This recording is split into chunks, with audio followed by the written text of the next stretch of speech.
ಪ್ರಧಾನಿ ಮೋದಿಯ ಚೊಚ್ಚಲ ಸಂಪುಟ ಸಭೆ ಇವತ್ತು ನಡೀತಾ ಇದೆ. ಪ್ರಧಾನಿ ಮೋದಿ ನೇತೃತ್ವದಲ್ಲಿ ಸಂಪುಟ ಸಭೆ ಇದಾಗಲೇ ಆರಂಭ ಆಗಿದೆ. ಸಂಪುಟ ಸಭೆಯಲ್ಲಿ ನೂತನ ಸಚಿವರು ಭಾಗಿಯಾಗಿದ್ದಾರೆ. ಹಾಗೆ ಇವತ್ತೇ ಖಾತೆ ಹಂಚಿಕೆ ಅಂತಿಮವಾಗುವಂತ ಸಾಧ್ಯತೆ ಇದೆ ಅಂತ ಕೂಡ ಹೇಳಲಾಗ್ತಾ ಇದೆ. ನರೇಂದ್ರ ಮೋದಿ ನಿವಾಸದಲ್ಲಿ ನಡೀತಾ ಇರುವಂತಹ ಸಭೆ ಇದು. ಲೋಕ ಕಲ್ಯಾಣ ಮಾರ್ಗ್ನಲ್ಲಿರುವ ಪ್ರಧಾನಿ ನಿವಾಸ, ಇಲ್ಲಿ ಸಭೆ ನಡೀತಾ ಇದೆ. ಮೋದಿ 3.0 ಸರ್ಕಾರದ ಮೊದಲ ಕ್ಯಾಬಿನೆಟ್ ಸಭೆ ಇದು.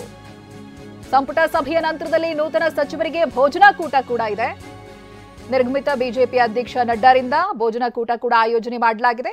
ಈ ಸಂಪುಟ ಸಭೆಯ ನಂತರದಲ್ಲಿ ಎಲ್ಲರೂ ಕೂಡ ಈ ಭೋಜನಕೂಟದಲ್ಲಿ ಭಾಗಿಯಾಗ್ತಾರೆ. ಬಹಳಷ್ಟು ಕುತೂಹಲ ಇದೆ. ಇವತ್ತೇ ಎಲ್ಲವೂ ಕೂಡ ಫೈನಲೈಸ್ ಆಗುತ್ತೆ ಅನ್ನೋದಾಗಿ ಇದೆಯಲ್ಲ.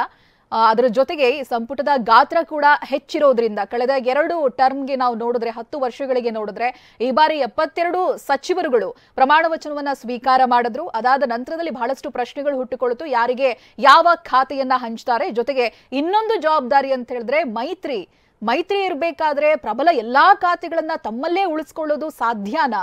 ಅವರಿಗೆ ಯಾವ ರೀತಿಯಾಗಿ ಉತ್ತರವನ್ನ ಕೊಡ್ತಾರೆ, ಎಲ್ಲವೂ ಕೂಡ ಯಾವ ರೀತಿಯಾಗಿ ಹೊಂದಾಣಿಕೆ ಆಗುತ್ತೆ, ಇವೆಲ್ಲವೂ ಕೂಡ ಇರುವಂತಹ ಪ್ರಶ್ನೆ. ಇದರ ಜೊತೆಗೆ ನೂತನ ಸಚಿವರು ಎಲ್ಲರೂ ಕೂಡ ಈ ಒಂದು ಸಭೆಯಲ್ಲಿ ಭಾಗಿಯಾಗಿದ್ದಾರೆ. ಇವತ್ತೇ ಖಾತೆ ಹಂಚಿಕೆ ಅಂತಿಮ ಆಗುವಂತ ಸಾಧ್ಯತೆ ಇದೆ. ದೃಶ್ಯದಲ್ಲಿ ನೋಡ್ತಾ ಇರೋದು ಹಾಗೆ ನರೇಂದ್ರ ಮೋದಿ ನಿವಾಸದಲ್ಲಿ ನಡೀತಾ ಇರುವಂತಹ ಸಭೆ ಇದು. ಲೋಕ ಕಲ್ಯಾಣ ಮಾರ್ಗ್ನಲ್ಲಿರುವಂತಹ ಪ್ರಧಾನಿ ನಿವಾಸ, ಮೋದಿ 3.0 ಸರ್ಕಾರದ ಮೊದಲ ಕ್ಯಾಬಿನೆಟ್ ಸಭೆ ಇದು. 3ನೇ ಬಾರಿಗೆ ಪ್ರಧಾನಿಯಾಗಿ ನಿನ್ನೆಯಷ್ಟೇ ಪ್ರಮಾಣ ವಚನವನ್ನ ಸ್ವೀಕರಿಸಿದ್ರು. ಅವರ ಜೊತೆಯಲ್ಲಿ 72 ಸಚಿವರುಗಳು ಪ್ರಮಾಣ ವಚನವನ್ನ ಸ್ವೀಕರಿಸಿದ್ರು. ನಮ್ಮ ಕರ್ನಾಟಕದ 5 ಸಚಿವರುಗಳು. ಕೆಲವೊಬ್ಬರಿಗೆ ಆಸೆಗಳಿದ್ದೇ ಇರುತ್ತೆ, ತನಗೆ ಈ ರೀತಿಯಾದಂತಹ ಖಾತೆಯನ್ನ ಕೊಟ್ರೆ ಸಮರ್ಥವಾಗಿ ನಿಭಾಯಿಸ್ತೀನಿ ಅನ್ನೋದಾಗಿ. ಎಲ್ರಿಗೂ ಹೇಗೆ ಸಮಾಧಾನ ಪಡಿಸಲಾಗುತ್ತೆ ಅನ್ನೋದು ಮುಂದಿರುವಂತಹ ಪ್ರಶ್ನೆ.